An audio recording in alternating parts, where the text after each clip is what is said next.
Chapter 6. Street.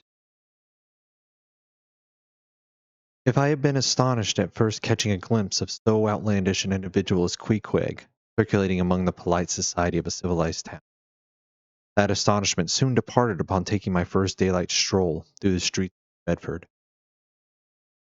In thoroughfares nigh the docks, any considerable seaport will frequently offer to view the queerest looking nondescripts from foreign parts. Even in Broadway and Chestnut streets, Mediterranean mariners will sometimes jostle the affrighted lady. Regent Street is not unknown to Lascars and Malays, and at Bombay, the Apollo Green, live Yankees have often scared the natives. But New Bedford beats all Water Street Wapping. In these last mentioned haunts, you see only sailors.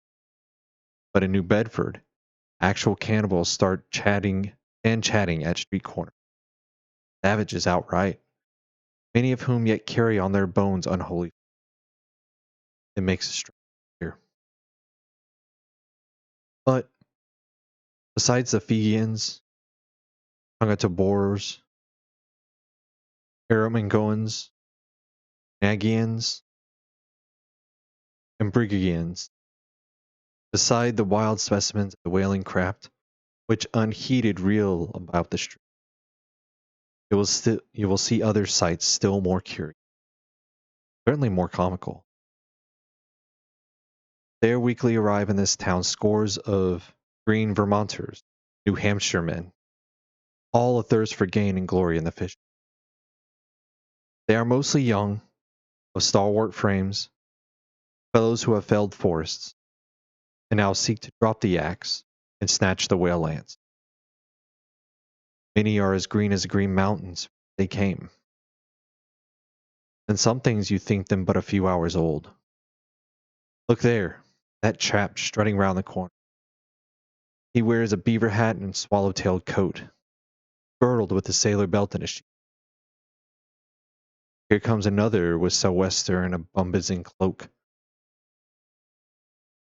No town-bred dandy will compare with a country-bred one. I mean a downright bumpkin dandy. A fellow that, in the dog days, will mow his 2 acres in buckskin gloves for fear of tanning his hands. Now, when a country dandy like this takes into his head to make a distinguished reputation, he joins the great whale fishery. You should see the comical things he does upon reaching them. In bespeaking his sea outfit, he orders bell buttons to his waistcoats, straps to his canvas trousers. Poor hayseed. How bitterly will burst those straps in the first howling gale, when thou art driven, straps, buttons and all, down the throat of the But think not that this famous town has only harpooners, cannibals, and bumpkins to show her visitors. Not at all. Still, New Bedford is a queer place. Had it not been for us whalesmen, that tract of land would this day perhaps been in a howling condition as the coast of Labrador. As it is, parts of her back country are enough to frighten one, they look so bony. The town itself is perhaps the dreariest place to live in all New England. It is a land of oil, true enough, but not like Canaan. A land also of corn and wine. These streets do not run with milk, nor in springtime do they pave them with fresh eggs. Yet, in spite of this, nowhere in all America will you find more patrician-like houses, parks and gardens more opulent than in New Bedford. Whence came they? How planted upon this once scraggy scoria of a country? Go and gaze upon the iron emblematic harpoon round yonder lofty mansion, and your question will be answered. Yes, all these brave houses and flowery gardens came from the Atlantic, Indian Ocean. One and all, they were harpooned and dragged up hither from the bottom of the sea. Can e'er Alexander perform a feat like that? In New Bedford, fathers, they say, give whales for dowers to their daughters, and portion off their nieces with a few porpoises apiece.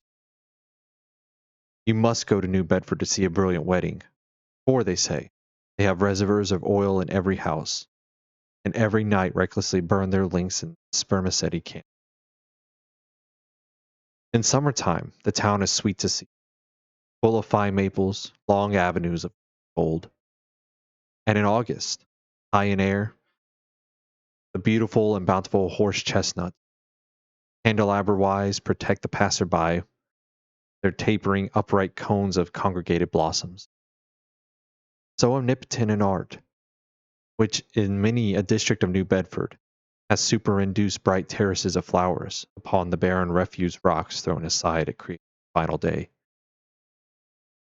And the women of New Bedford, they bloom like their own red roses, but roses only bloom in summer, whereas the fine carnation of their cheeks is perennial as sunlight in the seventh heavens. Elsewhere match the bloom of theirs ye cannot, save in Salem, where they tell me the young girls breathe such musk, their sailor sweethearts smell them miles offshore, as though they are drawing nigh the odorous Malaccas instead of the puritanic saint. That is the end of chapter 6.